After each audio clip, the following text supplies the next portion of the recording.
Hi guys, it's Miss Norton here. I hope that you guys are all doing very well. I hope that you guys are staying inside and washing your hands, staying healthy, and practicing social distancing. Today, I'm just going to show you something to kill some of that boredom that you might have. I know that I am extremely bored, and when I'm bored, I like to create. So, please excuse me, Bandit is sniffling over here. But what I'm going to do is I'm going to teach you guys how to create a value painting. So we have done value in class. We've done it with pencil. I think we did do some with paint as well during our landscapes, but value is the lightness and darkness of a color. So a lot of artists can make paintings by using one color. So that's what we're going to do today. Our color is going to be coffee. So we're going to use coffee grounds. I've dumped some coffee grounds onto a plate, and I have a pencil if I want to sketch something before I start painting. You can always do that. And then I have a jar of water. You can use a cup, whatever. It's an old pickle jar. And then I have a paintbrush. So we're going to use coffee grounds to make a design or a drawing of some sort. So I'm going to turn you guys so you can see my sketchbook, my little work area. I have these little coffee singles. They're like tea bags of coffee, but like I said, I just ripped it open and dumped the coffee grounds on my plate. And then here is where you can see I've been experimenting with colors. So what I do is I get my brush wet and I pull a little bit of the coffee grounds away from the main pile.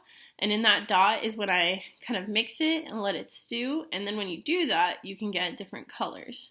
So like this one had a lot more coffee grounds. So now I can take my brush with one of these colors that I made, and I should be able to make a design. So I think I'm going to try to do an eye. So you get a very strong color if you let your grounds rest in the water for a long time and you do a lot of grounds and a little bit of water. That's how you would make a darker color. If you want a lighter color, you're going to want to use less grounds and more water. So I'm going to do an eye, like from our portrait assignment. So I'm going to start with our football or lemon shape, kind of like that. I'm going to try to go in with a lighter brown to do my iris. The tricky part is this is watercolor, so remember, if you paint on a section that's already wet, it's going to kind of spread. So you got to be careful, like maybe let it dry in between. The lucky thing is, because it's water, it dries pretty quickly. But if you don't let it dry in between, a lot of your stuff will kind of bleed together. So you got to be careful with that. Maybe a little bit of water. So yeah, I hope that you guys are doing well and that you're staying in. I know it's a very strange time to be in school right now because of what's been going on in the world. I've definitely never experienced anything like this in my entire life. Not to say that it's like a scary situation. I think that we're handling it really well, but it's definitely something different. I hope that you guys are doing okay. I definitely miss you guys. I know a lot of you guys I would love to see in class, but we'll make the best of it. We have a lot of really cool things that we're going to come out with online, and I'm going to be uploading onto Canvas. I have a YouTube channel, which this is going to be posted from, of course, so you're going to see a lot of cool things coming out of YouTube and different videos. I found some really cool websites to experiment with while we're in this little fiasco of quarantine, so I'm trying to make a really dark color for my pupil.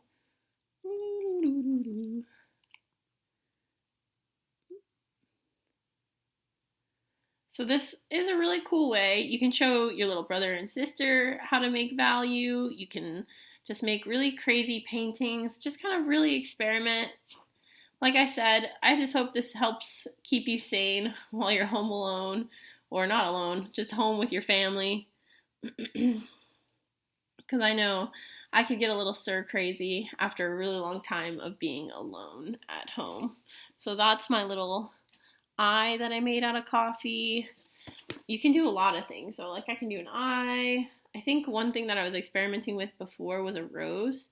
So if you guys don't know, I don't really know how to draw a rose very well. What I like to do is little C's or like little hook shapes and then go around in a circle. So these are supposed to be like mimicking the petals of a rose.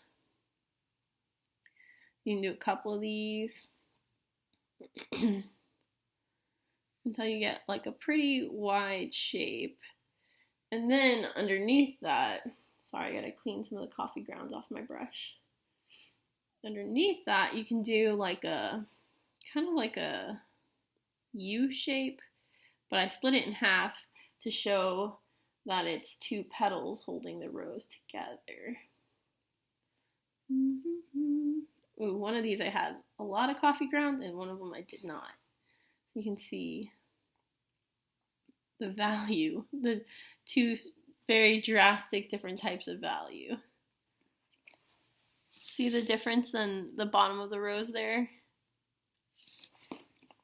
Like I said, sometimes you can get really dark colors or really light colors. It just depends on how much coffee you use, how long you leave the grounds in to soak.